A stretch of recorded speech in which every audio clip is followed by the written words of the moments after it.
Has it ever occurred to you that Spongebob Squarepants might be a subtle critique of capitalism? If you look at how Mr. Krabs runs the Krusty Krab, I think you can make a pretty good argument that it is, and that's exactly the argument I'm going to make today.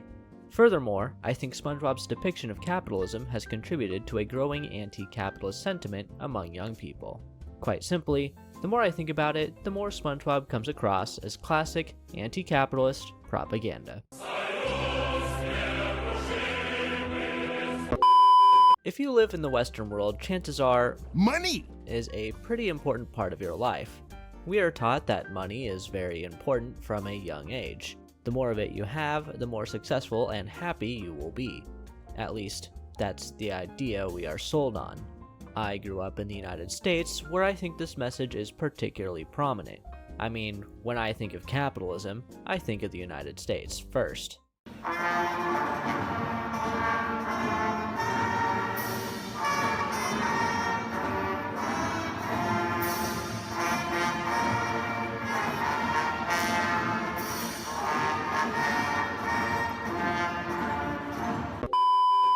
But a lot of Americans are not happy with how the economy is doing, and they haven't been for quite some time.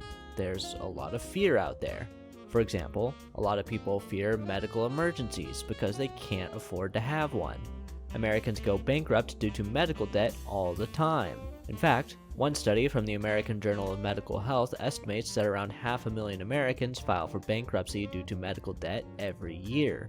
Over time, more and more Americans have become upset and disillusioned by our economy, and this feeling is perhaps most prevalent among young people. In a Gallup poll issued in August last year, just 43% of respondents aged 18 to 34 said they had a positive view of capitalism, with a net favorability of -11. Respondents aged 35 to 54 and 55 or older had net favorabilities of capitalism of +6 and +27, respectively. But how exactly has SpongeBob contributed to rising anti-capitalist sentiment among young people? Please, relax, make yourself comfy, and enjoy as I explain myself during this yap session. You see, it's all because of one cheap little guy. One of the main characters in SpongeBob SquarePants happens to be one of the greediest, most despicable cheapskates in all of animation history. Yes, I'm talking about Eugene Harold Krabs. Of course I am! Mr. Krabs is objectively a terrible person. All he cares about is money, and he will do whatever it takes to get as much of it as possible with no regard for the well-being of others or even the law.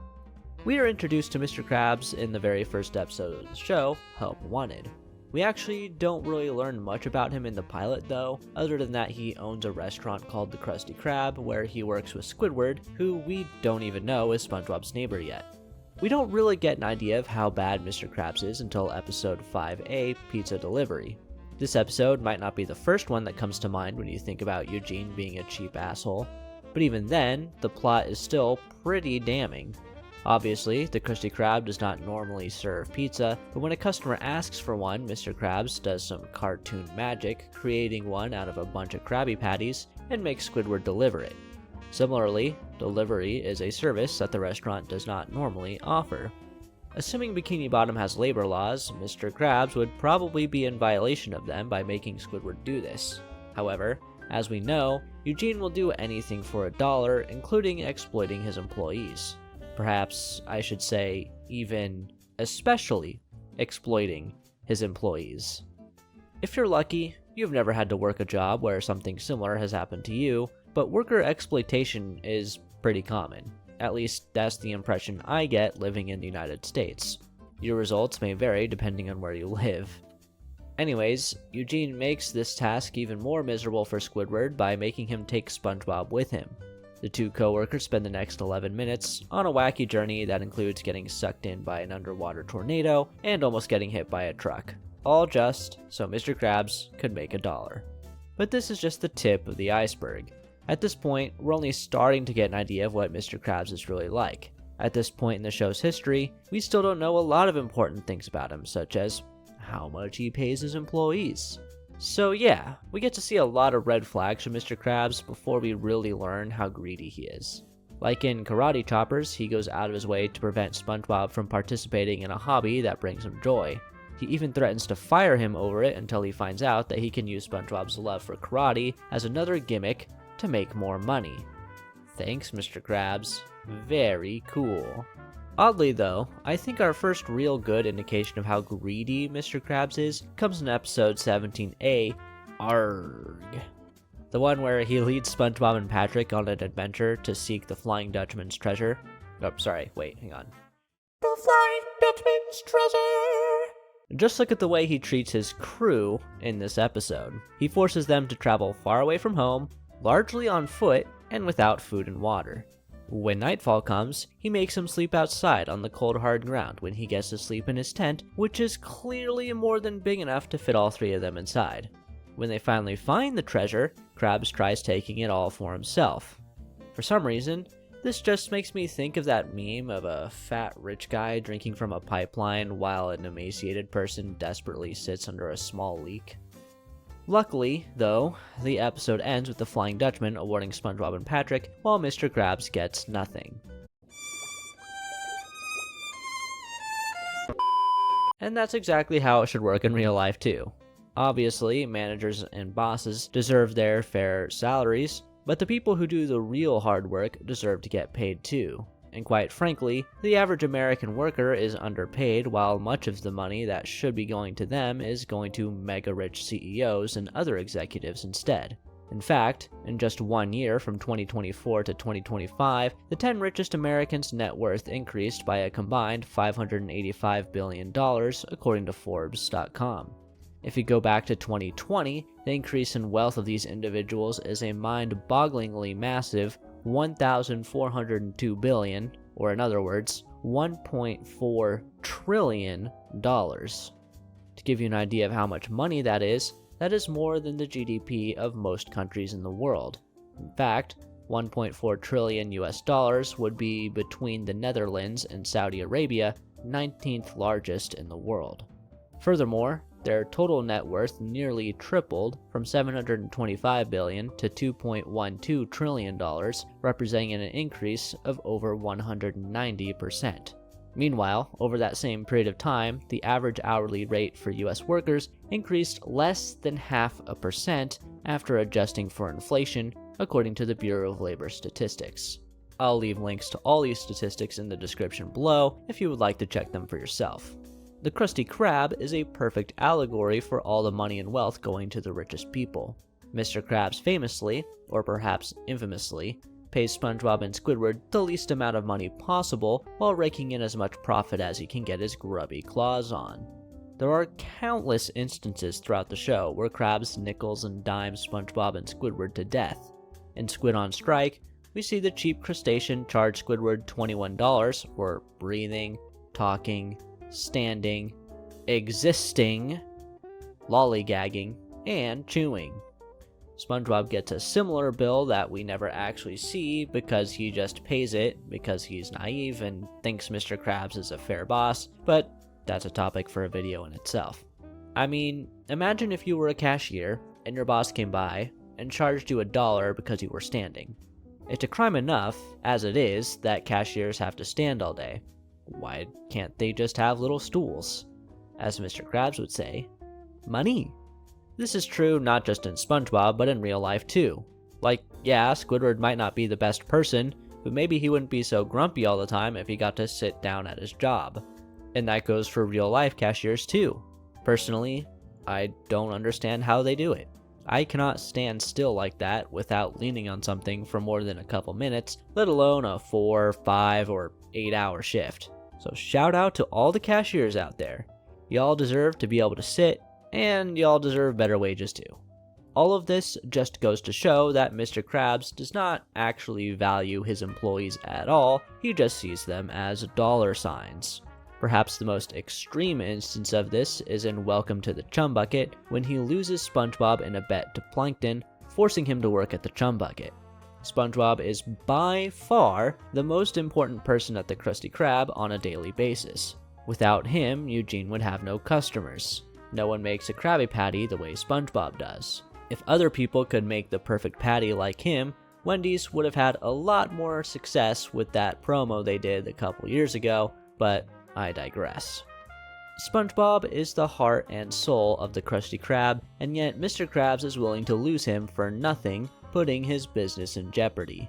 This kind of shit happens all the time in real life.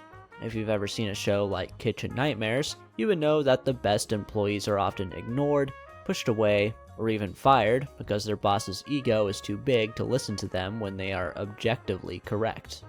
As a result, businesses often lose their most valuable employees. While I've never worked a corporate job, I imagine the same thing happens within corporations too, and really, across all businesses because so many companies are unwilling to pay their employees what they deserve. Of course, in SpongeBob's case, he is also not paid what he deserves, but he continues to work at the Krusty Krab, not out of desperation, but because of his sheer love and passion for grilling. But in real life, most employees do not choose to stay at their jobs because they are naive and stupid. They stay because they cannot afford to leave, so their employers are basically holding them hostage. But Mr. Krabs doesn't just pay his employees starvation wages, sometimes he doesn't pay them at all. In Big Pink Loser, we learn that Eugene actually charges his employees to work for him when they first start. To me, this is obviously meant to be satire about the worker-boss dynamic in capitalist economies. Typically, in real life, your average boss at a fast food place isn't exactly making a shit ton of money compared to their employees, so it is a little bit of a stretch, but keep in mind, Mr. Krabs isn't just the manager of the Krusty Krab, he is also the owner. I would say that Mr. Krabs is shooting himself in the foot with this kind of nonsense because no one would want to work for him, but somehow he seems to have SpongeBob and Squidward locked up for life. I guess he really meant that stuff he said at the end of Squid on Strike. But even then, if he was running a restaurant in real life with only 2 employees, he'd be kind of fucked. Another way Mr. Krabs is analogous to real-world corporations is with his view on the environment. We know that he does not value the environment he lives in for its intrinsic value. Like many real-life corporations, he sees the natural world as nothing more than resources to be harvested and turned into a profit. This is on full display in the episode Jellyfish Hunter, where he makes SpongeBob fish all the jellies in jellyfish fields practically to extinction.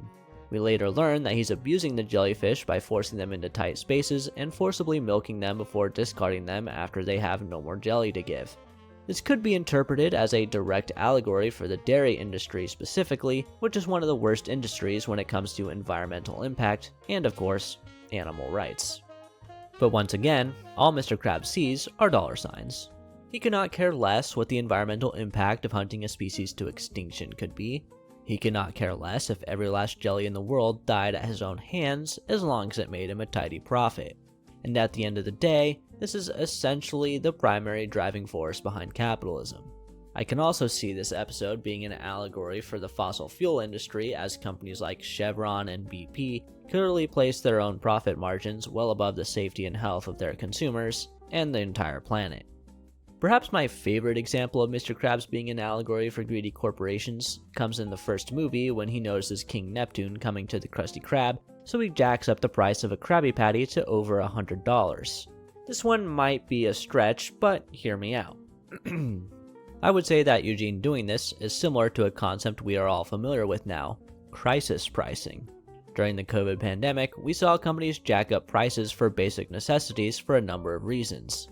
These included supply chain issues, increased shipping costs, and a number of other excuses companies made, which, to be fair, a lot of these things were real logistical issues created by the pandemic. But after things more or less returned to normal, the prices of a lot of goods never truly went back to where they were before, and we soon found out that a lot of the reason for the increased inflation, in the United States at least, was literally just price gouging. King Neptune visiting the Krusty Krab was not exactly a crisis the way a pandemic is, but I think Eugene jacking up the prices just because he knows a rich customer is coming to the restaurant is indicative of the same mindset that these corporations have when it comes to squeezing every last penny out of the consumer. So far, I feel like I've really only scratched the surface as to how bad of a person Mr. Krabs is, but I think I've made my point. There are so many more instances of him just being a cheap asshole, like when he builds Krabby Land out of literal garbage to prey on children, or when he sells SpongeBob to the Flying Dutchman for 62 cents, or the time he forces SpongeBob to take a vacation so that he can save a nickel. I could keep going, but like I said, I think I made my point. So yeah, young people are starting to sour on capitalism, and with the way the economy is, it's easy to see why. The Krusty Krab is a great allegory for real-world economics, and Mr. Krabs is a great analogy for a greedy, capital-owning class. I guess what I'm saying is, Mr. Krabs is Bikini Bottom's Jeff Bezos. But what do you think about Mr. Krabs? Is he the worst character in SpongeBob? Do you think he is an allegory for greedy CEOs and corporations? Did his behavior turn you against capitalism? I would really love to know what you guys think, so please leave a comment down below. With that being said, that is the end of this video. If you liked it, please do leave it a like, that would really help me out. If you want to know how I think SpongeBob influenced Gen Z's sense of humor, I'll put that video on screen for you to enjoy next. With that being said, take care, I'll catch you next time, and never forget to be yourself.